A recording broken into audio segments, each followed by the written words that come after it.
bénissons le nom de notre Seigneur pour la grâce qu'il nous a encore accordée ce jour, de nous retrouver dans sa maison. J'ai toujours aimé les déclarations de David. Il dit, je suis dans la joie quand on me dit, allons à la maison du Seigneur. Amen. Il faut que cela puisse susciter une joie dans notre cœur.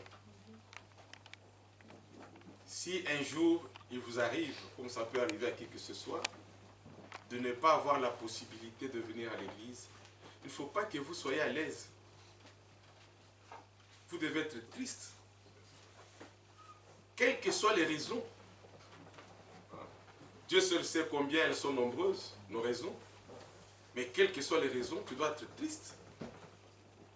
Et tu regardes à la montre, tu sais qu'à cette heure-ci, Dieu est en train de parler. Moi, je n'ai pas eu l'occasion de me déplacer. Tu dois être triste. Mais quand tu as l'occasion de venir, tu dois être dans la joie. Amen. Ah oui. Tu dois être dans la joie. Parce qu'il est doux, il est agréable pour des frères de demeurer ensemble. Amen. Dieu nous a prédestinés à demeurer ensemble, à être ensemble, autour de sa parole. Vraiment, on a beaucoup de salutations. J'ai annoncé quelques-unes dans la semaine. Pasteur Kabanza, un bien-aimé, des bien-aimés qui sont des très bons frères. Ils vous accueillent d'une manière que vous n'avez pas l'idée. C'est des gens très simples. Très simples. Très simples. Ils saluent l'assemblée de Champigny. Ils demandent tout le temps les nouvelles de Nathanaël. Tout le temps. Et il m'écrit comment va notre petit champion. Bon, moi aussi je lui dis, je lui réponds. Voilà. Ils sont nombreux qui demandent parce que j'ai donné ce cas à beaucoup d'assemblées. C'était un cas difficile. Nous ne négligeons rien. Nous croyons que le Seigneur est bon. Amen. La prière des saints a une grande efficacité. Amen. Nous croyons que Dieu agit. Le frère Salé, qui est pasteur à Kindu, lui aussi, il renouvelle souvent sa demande pour avoir les informations sur la santé de Nathanaël. Un très bon frère, la sœur Sarah pourra vous donner le témoignage. Je vous ai dit la fois passée, ils nous ont très bien accueillis à Kindu. Et ils avaient choisi un hôtel. Quand nous avons posé nos bagages, il a vu passer un seau d'eau pour qu'on nous apporte de l'eau dans la chambre. Alors le frère a dit non, c'est pas possible. Il dit non, j'annule tout. On reprend les bagages. J'ai dit frère, ça va. Il dit non, frère. Non. On reprend les bagages, on va à un autre hôtel. C'est des très bons frères qui sont au service du Seigneur. On a le frère, vous ne le connaissez pas, c'est un ami à moi, un frère, en même temps c'est un cousin. On a servi le Seigneur ensemble, frère Néleka Patrice. Il a salué l'assemblée de Champigny, c'est un très bon frère, pour lequel nous devons aussi prier parce qu'ils sont un peu embrouillés dans la doctrine, là. Ils sont un peu embrouillés. Je garde toujours ma confiance. Je le trouve sincère dans ce qu'il fait, dans ce qu'il dit. Je le trouve sincère. Je pense que Dieu regarde aussi à la sincérité. Quelqu'un peut être dans l'erreur, mais il est sincère. Il y a d'autres personnes qui sont dans l'erreur, mais qui sont dans l'erreur nanko. Ah, oui, il sait très bien qu'il est dans l'erreur, mais il dit, ah non, piso kakabo. Donc, voilà. Moi, je le trouve qu'il est sincère. Je trouve qu'il est sincère, très bon frère. Il a salué l'assemblée de Champigny. Frère Eliezer, il est pasteur dans une des assemblées pas Élysée, Eliezer. Dans une des assemblées à Brazzaville. Lui aussi, c'est un bien-aimé. Je l'ai croisé une fois. Et quand j'ai prêché dans son assemblée à Brazzaville, lui il n'était pas là, il était à Kinshasa. Il m'a recommandé et j'ai été bien reçu il y a quelques années dans cette assemblée. C'est des très bons frères. Nous avons un ami, lui on s'écrit souvent frère Thiès. Il est à Cambove, c'est un bien-aimé à Cambove. Il est pasteur là-bas dans une des assemblées. Récemment, il a connu aussi des problèmes. Toujours, vous savez, il y a un chant que nous chantons ici. Je ne sais pas si vous pouvez m'aider avec les paroles. Namusala nanzambe butu ekoya. Makasi ete namona lisusu te. Ah, dans le travail du Seigneur, il faut être costaud. Ah. Si tu n'as pas des épaules larges, tu ne peux pas servir le Seigneur. Il faut être vraiment costaud. Parce que les coups pleuvent de toutes parts. Ah. Si tu es quelqu'un qui est un pleurnichard au Bokima, tu vas abandonner les brebis. Hein? Quand le pasteur fuit, les brebis restent seules. C'est la débandade. Hein? Sauf qu'il peut. Non, il faut être costaud. Je l'ai beaucoup conseillé, je l'ai beaucoup exhorté. Je pense que maintenant, ça l'a beaucoup aidé. Maintenant, il poursuit le travail du Seigneur, même isolé avec des autres, mais il poursuit le travail du Seigneur. C'était un très très bon frère. Et beaucoup d'autres salutations. Aussi, frère Moïse Toumba, qu'on ne peut plus démontrer, présenter ici. Des vieux amis, très très bons frères, qui vous accueillent bien. C'est vraiment rien à les reprocher. Franchement, je vous dis sincèrement, rien à les reprocher. Prenons Philippiens chapitre 4. Est-ce que depuis que j'ai Nathanaël, Nathan, j'ai toujours l'impression de l'appeler Nathanaël. Je ne sais pas, mais bon. Source de vie, ça va aller? Très bien. Mettons-nous debout. On va prendre Philippiens chapitre 4. Après, nous allons chanter Source de vie dans la prière. Et nous allons courtement remercier le Seigneur. J'allais oublier un ami, un autre frère, Jean-Marie Kalombo, maître Jean-Marie Kalombo. Il est à Kisangani actuellement, où sa femme, notre sœur Rachel, elle est docteur en médecine. Elle travaille avec l'ONU. Ils étaient à Kindu, maintenant ils sont à Kisangani. Et lui aussi, il est parmi les frères qui demandent les nouvelles de Nathanaël tout le temps. Il a renouvelé aussi les salutations à l'Assemblée des Champignons. J'allais oublier frère Adélard aussi, parce que comme j'ai changé le numéro, hein, vous avez pu remarquer, le numéro existe toujours, donc le 06. Mais je le consacre maintenant pour le travail. Si vous n'arrivez pas à me joindre sur celui que je vous ai donné, le dernier, et que vraiment c'est pressant, c'est urgent, vous pouvez me joindre aussi sur l'autre. Mais de grâce, n'utilisez plus ce numéro-là. Parce que si je me déplace, le chauffeur à qui je vais remettre ma voiture, je lui donnerai le téléphone. Hein? Vous avez compris pourquoi je lui donnerai le téléphone. Donc, imaginez-vous, vous appelez, quelqu'un vous dit « Inch'Allah ». Vous allez le faire. Il vous dit Inch'Allah. Bon, vous allez faire quoi? Bon. Donc, c'est la seule raison pour laquelle j'ai voulu que ce numéro, parce que c'est un numéro qui est connu de mes clients. Donc, il est réservé uniquement pour le travail. Donc, ne l'utilisez plus. Ça ne sert à rien. Si je me déplace, je donne au chauffeur ça. Mais, si vraiment c'est urgent, vous pouvez l'utiliser. C'est les 06 87 maintenant, je pense. 06 87 47. Oui. Et il termine avec 87. Voilà. Très facile à retenir. 06 87 47 23.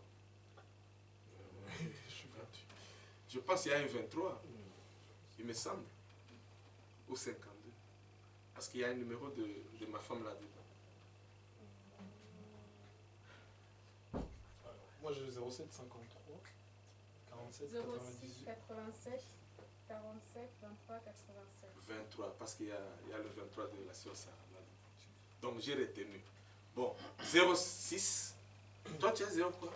06 22 49 30 53. C'est C'est professionnel. professionnel. Ok. Yo, Ok. Cela ne l'utilisez plus. D'accord. Un jour vous allez tomber sur un arabe, donc c'est Ok. un chauffeur. Hein. Donc si je me déplace, je le laisse à la personne à qui je laisse mon travail. C'est pour ça que je l'ai isolé. Mais il marche toujours. Très bien. Bon. Allons-y vite. Bon. Philippiens chapitre 4, après nous allons chanter source de vie. Le verset 17. J'ai beaucoup aimé. Ce n'est pas que je cherche les dons, Amen. mais je recherche le fruit qui abonde pour votre compte. Amen. J'ai tout reçu et je suis dans l'abondance. J'ai été comblé de bien en recevant par Épaphrodite ce qui vient de vous comme un parfum de bonne odeur, un sacrifice que Dieu accepte et qui lui est agréable. Amen. Et mon Dieu Amen. pourvoira à tous vos besoins selon sa richesse avec gloire en Jésus-Christ. Amen. Que le Seigneur bénisse sa parole. Amen.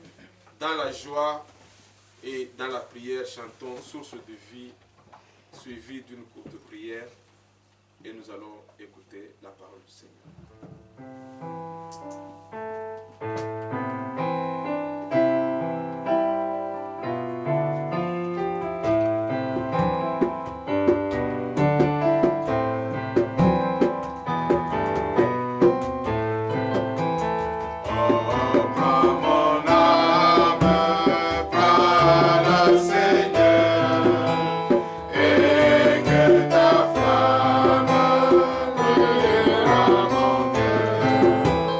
Que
source de vie.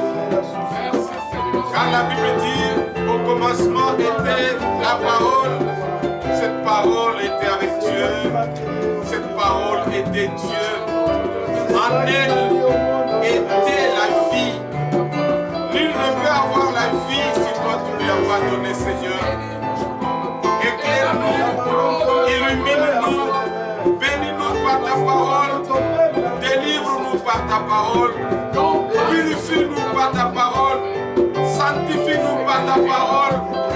Oh, révèle-toi par ta parole, que l'honneur, la gloire et la louange te soient rendus. Oh Dieu notre Père, car tu connais tout. Que ton Saint-Nom soit béni, que ton Saint-Nom soit glorifié. Au nom puissant de Jésus-Christ, notre Seigneur, notre Sauveur et notre Rédempteur, nous te l'avons ainsi demandé. Amen. Amen. Amen. Amen. Que Dieu bénisse ce chemin, frère. Par la grâce de Dieu, nous avons essayé d'aborder ce thème qui est du progrès de la vie spirituelle. De la même manière qu'un enfant est né, je vous l'ai dit l'autre fois, j'ai mis une ancienne cassette et j'ai vu Nathan était tout petit. On lui posait des questions, il répondait oui, oui, tout petit. Et Michel était bébé. Vous avez des photos à la maison, vous voyez qu'un enfant est né. Plus les jours passent, l'enfant grandit. Là, nous sommes dans le domaine physique, naturel. Chez Dieu, c'est la même chose aussi. N'oubliez pas, dans Jean au chapitre 3, vous commencez au premier verset, le Seigneur a rencontré un grand homme de Dieu, du nom de Nicodème. Il lui dit, si quelqu'un n'est né d'eau, n'est pas né d'eau et d'esprit, il ne peut pas entrer dans le royaume des cieux. Ce qui est né de la chair est chair. Ce qui est né de l'esprit est esprit. Amen. Donc de la même manière que dans le corps, nous progressons. Nous allons de l'avant. De la même manière aussi en esprit, pour ceux qui sont nés en Christ, qui sont devenus enfants de Dieu, grandissent aussi, progressent aussi. Ils vont aussi de l'avant. Hein? Le frère est revenu sur cet exemple que nous avons donné le vendredi. Quand vous entrez dans votre voiture et que vous programmez votre... Parce que maintenant nous avons le GPS. Le GPS vous donne l'heure de départ, l'heure d'arrivée, la distance d'arrivée à l'arrivée, c'est à peu près combien de kilomètres. Pour les GPS qui sont performants, ils peuvent même vous dire que telle route, il y a des bouchons, il y a un embouteillage ici, il va pleuvoir, etc. Bon, bref, ça ce sont des accessoires. Si vous dites dans votre cœur, dans votre conviction, que je viens de démarrer, et que tu es conscient réellement que tu as démarré, tu as mis la première vitesse, la deuxième, troisième, quatrième, etc. Ah, pour ceux qui ont des boîtes manuelles. Donc, plus vous roulez, plus le nombre de kilomètres qui restent à l'arrivée diminue. Là, au moins, vous êtes sûr que vous êtes sur le bon chemin et que bientôt, vous allez atteindre l'arrivée. Même si vous êtes fatigué, comme ça nous arrive souvent. Mais comme vous voyez vous-même que bientôt je vais arriver, vous allez fournir encore de gros efforts. Parce que vous dites, bientôt nous allons arriver. Mais par contre, supposer que vous prenez la route, qu'est-ce que vous voyez devant? La route est barrée, il y a des travaux, il y a peut-être un accident, etc. La route est barrée, vous ne pouvez pas progresser.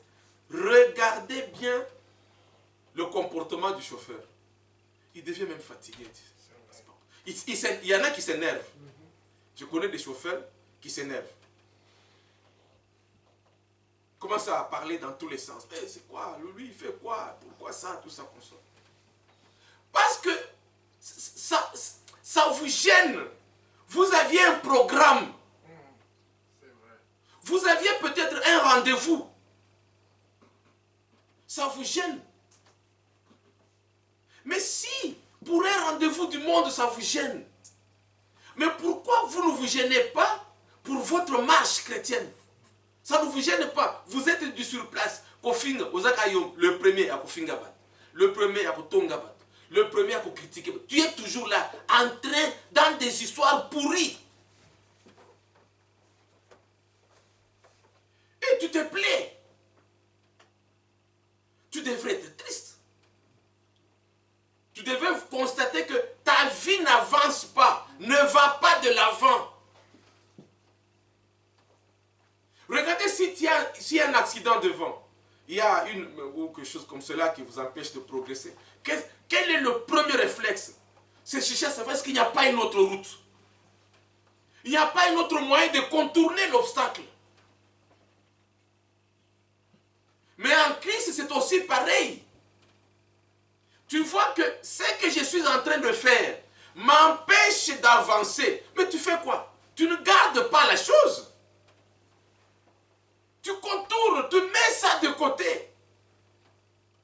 Notre père dans la foi, Abraham, a fait la même chose.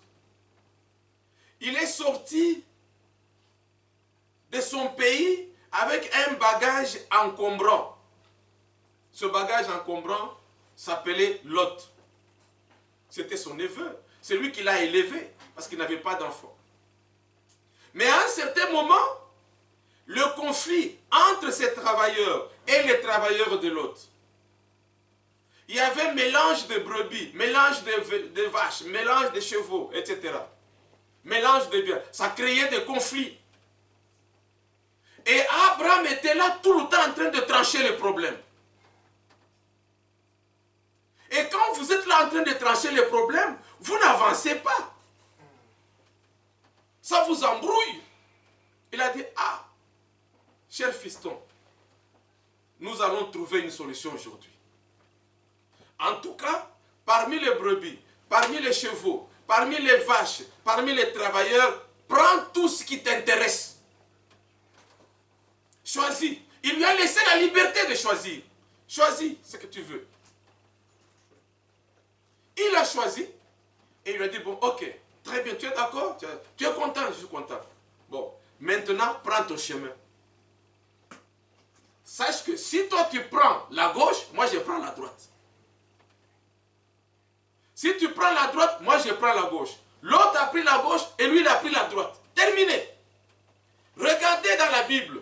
C'est à ce moment-là que le Seigneur est revenu. C'est vrai. Abraham, il a commencé à révéler à Abraham son plan. Mais quand Abraham était dans l'embrouillement, Dieu ne peut pas travailler avec quelqu'un qui est dans l'embrouillement. Mais Dieu, quand les enfants d'Israël étaient en Égypte, Dieu ne s'est pas révélé à eux. Non. Vous êtes dans l'embrouillement. Ils doivent travailler pour ceci, ils doivent travailler pour cela. On les chicote, on les tape, on les méprise. Dieu ne peut pas travailler dans ces conditions. Il dit à Moïse, va dire à Pharaon qu'il laisse aller mon peuple pour que mon peuple aille me servir. C'est à ce moment-là, prenez Exode chapitre 19. C'est à partir de ce moment-là que le Seigneur va convoquer Moïse. Il va lui dire, maintenant que vous êtes sortis, il faut qu'il y ait une alliance entre moi et mon peuple. Dieu a commencé à se révéler aux enfants d'Israël. Plus vous progressez, plus vous marchez avec le Seigneur, plus le but s'approche. Plus l'objectif s'approche. Et comme je vous l'ai dit, notre objectif, notre but principal, c'est rencontrer le Seigneur Jésus-Christ. C'est le retour de notre Seigneur. Regardez ce qu'il dit. 1 Thessaloniciens au chapitre 5.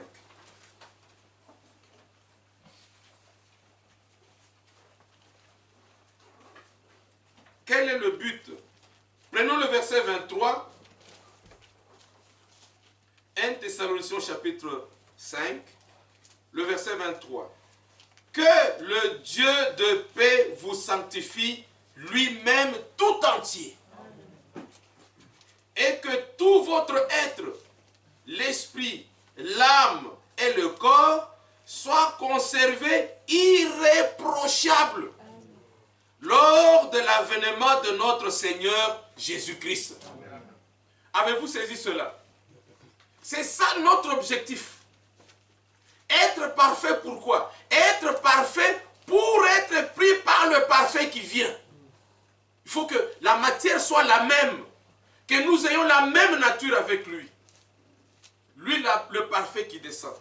Voilà pourquoi l'apôtre Paul, quand il écrit aux Philippiens, il leur dit, vous voyez comment il a commencé au verset 1, Philippiens chapitre 4, il dit, c'est pourquoi, mes bien-aimés et très chers frères, vous qui êtes ma joie,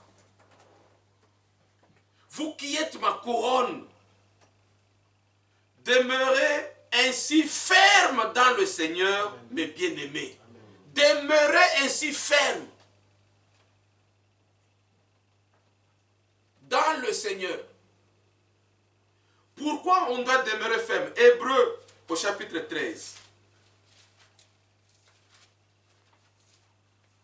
Non, c'est chapitre 12. Le verset 28. C'est pourquoi, recevant un royaume inébranlable, montrons notre reconnaissance en rendant à Dieu un culte qui lui soit agréable, avec piété et avec crainte. Montrons notre reconnaissance à Dieu. Donnons gloire à notre Dieu par notre vie, de la manière dont nous marchons, de la manière dont nous vivons. C'est ce qui plaît à Dieu, le frère l'a dit. Ce n'est pas seulement aux serviteurs de Dieu, mais ça plaît beaucoup à Dieu. Nous ne sommes là que de relais entre Dieu et vous, pour vous montrer dans la Bible ce que vous devez faire. Rappelez-vous, 1 Thessaloniciens chapitre 4. Non, on commence d'abord par 1 Thessaloniciens chapitre 1er, et on va arriver au chapitre 4. 1 Thessaloniciens chapitre 1er, toujours le même apôtre, inspiré par le Saint-Esprit, il dit à partir du verset 2 au premier chapitre, « Nous rendons continuellement grâce à Dieu pour vous tous, faisant mention de vous dans nos prières. Amen. Nous rappelant sans cesse l'œuvre de votre foi, le travail de votre amour et la fermeté de votre espérance. En notre Seigneur Jésus-Christ, devant Dieu notre Père. Nous savons, frères bien-aimés de Dieu, que vous avez été élus. Amen. Ça se remarque par votre fermeté dans la foi, par votre endurance dans la marche, par votre amour qui grandit. De la même manière qu'un enfant grandit, mais l'amour de Dieu dans votre cœur doit aussi grandir. Amen.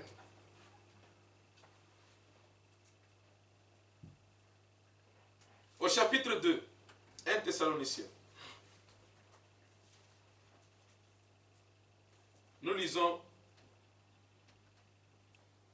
à partir du premier verset. Vous savez vous-même, frères, que notre arrivée chez vous n'a pas été sans résultat. Il y a eu un résultat.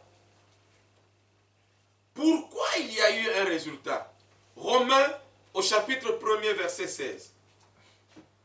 Je n'ai point honte de l'évangile, car c'est une puissance pour le salut de quiconque croit. Amen. L'évangile est une puissance qui transforme. L'évangile est une puissance qui redresse. Oui. Ce qui est courbé, l'évangile redresse. Ce qui est faible, l'évangile raffermit. Il dit, je n'ai point honte de l'évangile, car c'est une puissance. Je me rappelle de l'œuvre de votre foi. Une foi sans œuvre est une foi morte.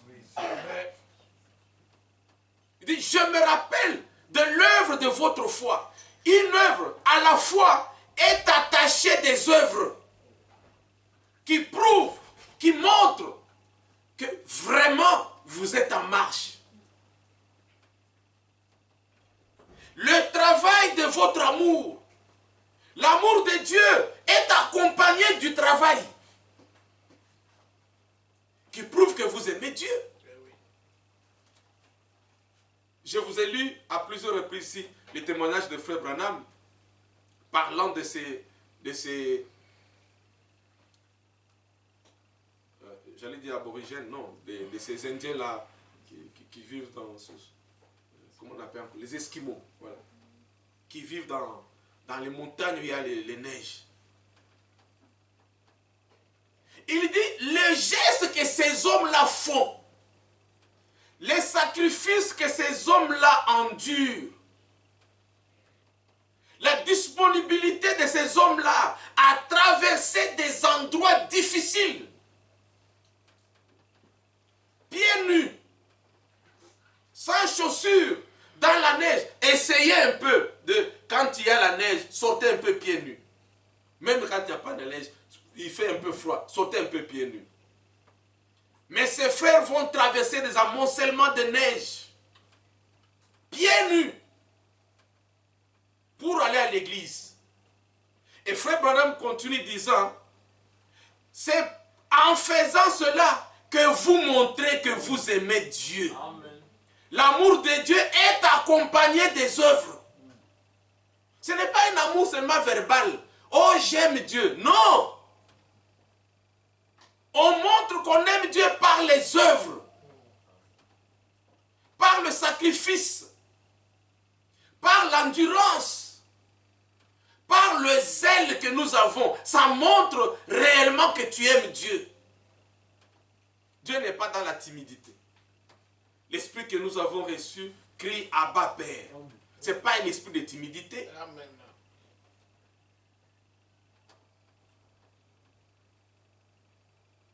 Il faut le prouver par les actes que réellement, tu as pris l'engagement de marcher avec Dieu. C'est la raison pour laquelle l'apôtre Paul, quand il arrive chez les Thessaloniciens, au 2e chapitre, il dit que rappelez-vous que notre arrivée chez vous n'a pas été sans résultat. Oui. Il y a eu un résultat.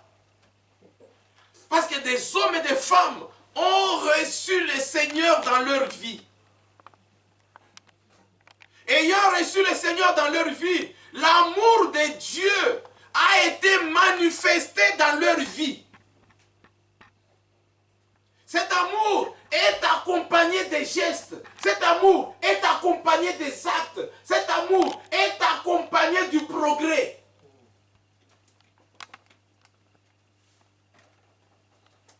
C'est la raison pour laquelle, quand vous prenez le livre des Actes des Apôtres, vous prenez les 6 premiers chapitres, pour ne pas citer que cela. vous prenez ce chapitre, vous allez voir qu'il persévérait dans l'enseignement des apôtres. Persévérer veut dire continuer à assister à l'enseignement. Parce que c'est en persévérant que nous remarquons le progrès, que nous vivons le progrès, que nous expérimentons le progrès. Donc les parents persévèrent. Les parents aident leurs enfants à persévérer. Tous ensemble, la main dans la main, persévèrent, vont de l'avant. Parce que c'est question de la vie. Il ne faut pas que ce jour, quand le Seigneur vient, qu'il y ait un seul membre de ma famille qui manque. C'est ça le problème qu'il y a avec les parents. Il faut que les parents aient d'abord dans leur tête que si le Seigneur vient, je dois partir avec tous mes enfants.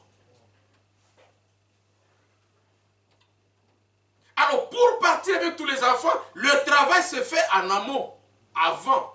Le travail ne se fait pas quand le Seigneur est là. Rappelez-vous, Matthieu 25. Ils sont venus. Ils ont commencé à travailler. Le Seigneur était déjà là. Oui. Seigneur, Seigneur, nous voici. Il dit non. La maison est déjà fermée. Il fallait travailler avant. Ne cherchez pas à venir au culte quand le Seigneur est déjà là. Quand le Seigneur est déjà là, c'est fini, c'est trop tard. C'est maintenant qu'il faut travailler. Pendant que les 5 sages conservaient l'huile, étaient là tout le temps, en train de remplir leur cruche de l'huile, les autres étaient dans le monde, étaient consacrés aux choses du monde, perdaient leur temps dans les choses du monde. Ah, vous allez dire, ah, c'est écrit, ouais, l'homme gagnera son pain par la sueur du feu. C'est très bien. Ça, c'est un échappatoire. Ça ne t'empêche pas de progresser. Et quand le Seigneur revient, les voilà aussitôt, ils commencent à venir à l'église. Ah non, c'est trop tard. C'est trop tard. Donc l'apôtre Paul dit que notre arrivée chez vous n'a pas été sans résultat. Après avoir souffert et reçu des outrages à Philippe, on est au chapitre 2, comme vous le savez, nous avons pris l'assurance en notre Dieu pour vous annoncer l'évangile de Dieu au milieu de bien de combats. Amen. L'évangile est à la capépélité, que personne ne vous mente. Oh, évangile, c'est toujours des difficultés. Regardez le Seigneur lui-même pour prêcher l'évangile. C'est toujours des difficultés. Les mêmes difficultés que nous rencontrons aujourd'hui, le Seigneur Jésus les a vécues. Plein de milliers de personnes derrière lui.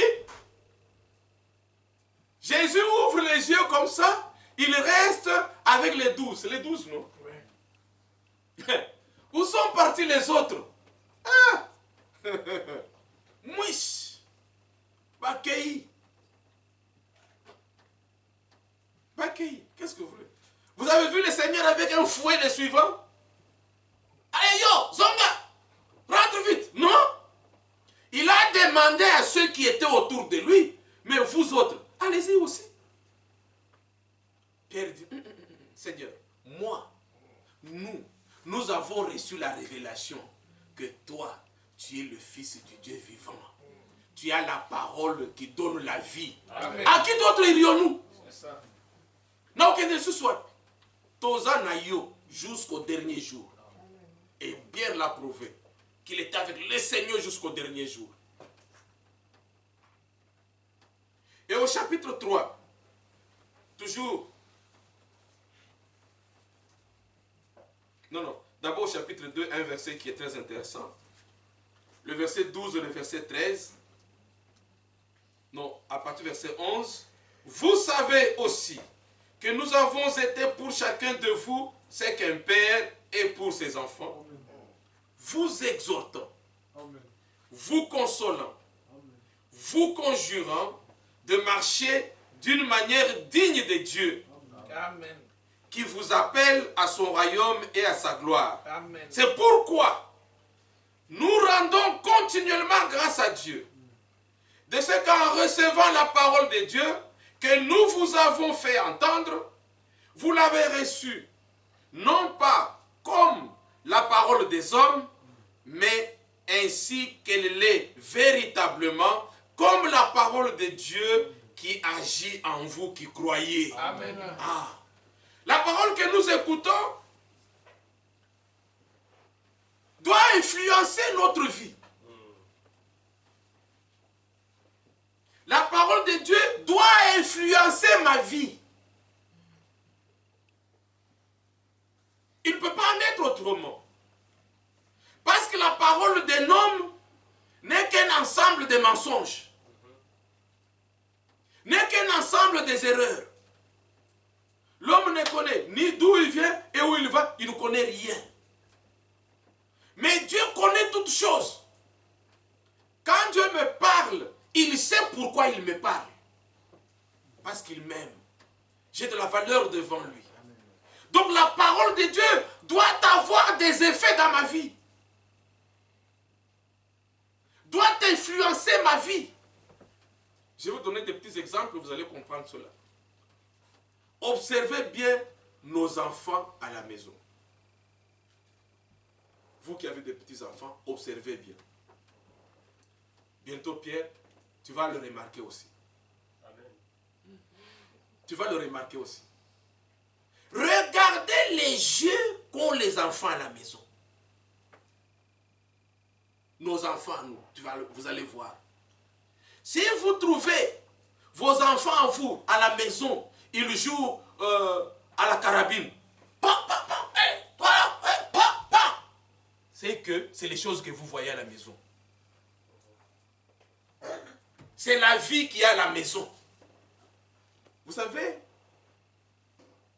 les services de renseignement, ils interrogent les enfants. Vos enfants, là, on les interroge à l'école. Ils ne vous disent pas. Les maîtresses transmettent les informations recueillies chez les enfants. Quand l'assistance sociale est sur votre dos, il ne viendra pas chez vous à la maison. Il ira voir la maîtresse à l'école. C'est à l'école qu'on va commencer à... Ah, comment papa va bien? Oh, papa, il est méchant. Papa, il m'a tapé. Il m'a tapé. Ah bon? S'il te tape encore, prends le téléphone, tu fais 1 et 7. Et puis tu appuies sur ce bouton ici. Terminé. C'est comme ça. Toi, tu ne sauras même pas. Tu verras seulement un jour les policiers chez toi à la maison.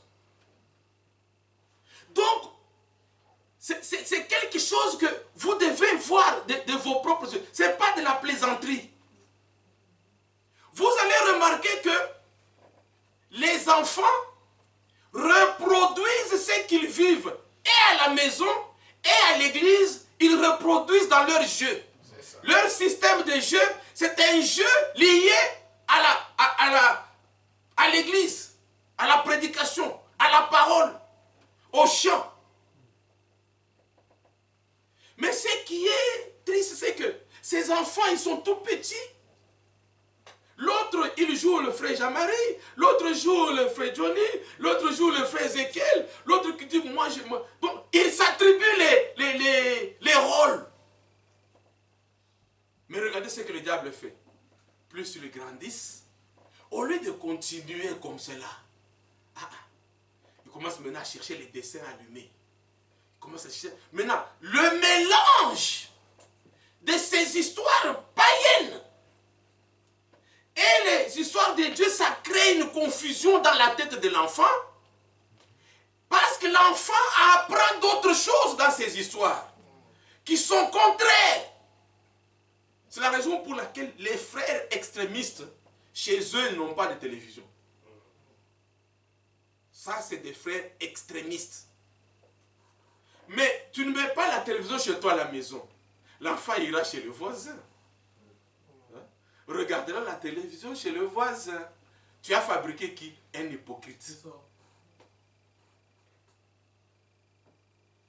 Tu as fabriqué un hypocrite. Alors, ne pleure pas un jour. Éduquez les enfants avec les moyens que vous avez. Amen. Avec le matériel que vous avez. Même le téléphone. Apprenez dès qu'ils sont encore tout petits. Ce téléphone, c'est pour écouter téléphoner papa quand tu viens de l'école, etc. Ce n'est pas pour tchatcher gauche, droite. Petit à petit. Même la télévision.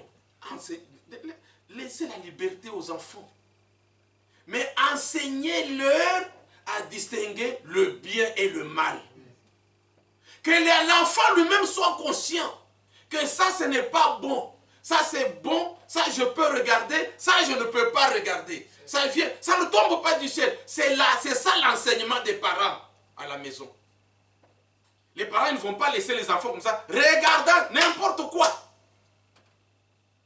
Alors, les parents d'aujourd'hui, pour se débarrasser des enfants, regardez la télévision. Mais qu'est-ce que les enfants regardent? Papa Zakunate, maman Zakunate, Azana bière naye, avant du coup dans le coin, les enfants sont abandonnés et on les éduque par ces femmes légères qui sont à la télévision. C'est elles qui éduquent maintenant vos enfants.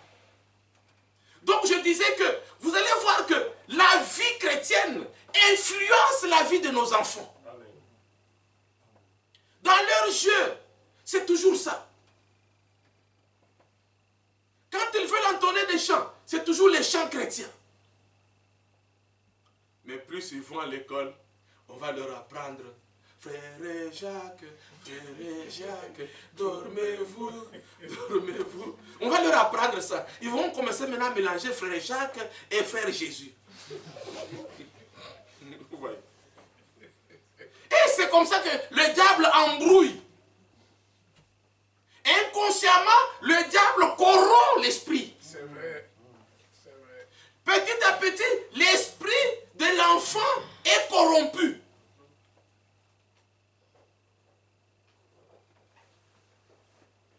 Je vais vous dire des choses claires. Un jour, je vois Eliana et Yola viennent avec des petites robettes. Des petites robes qui arrivent là. Des petites robes. J'ai dit, modernité, sœur moderne. J'ai dit, mais qui vous a acheté ça? Oh, c'est papa qui a acheté. Des petites robes comme ça. Ah. Alors je me rappelle que ces enfants, quand elles étaient toutes petites, elles pleuraient quand on leur mettait même un pyjama en pantalon. Elles pleuraient. Elles ne voulaient pas. Pyjama en pantalon. Regardez comment l'esprit est corrompu. Au fur et à mesure que les enfants grandissent, ils commencent à trouver d'autres choses normales. C'est la même chose nous aussi. En Christ, plus nous grandissons, nous trouvons certaines mauvaises habitudes, nous les trouvons normales. C'est vrai. Voilà pourquoi la Bible dit, 2 Corinthiens chapitre 13, verset 5, examine-toi toi-même. Chaque jour, tu t'examines. Et l'apôtre Paul dit, au chapitre 3, toujours un Thessalonicien,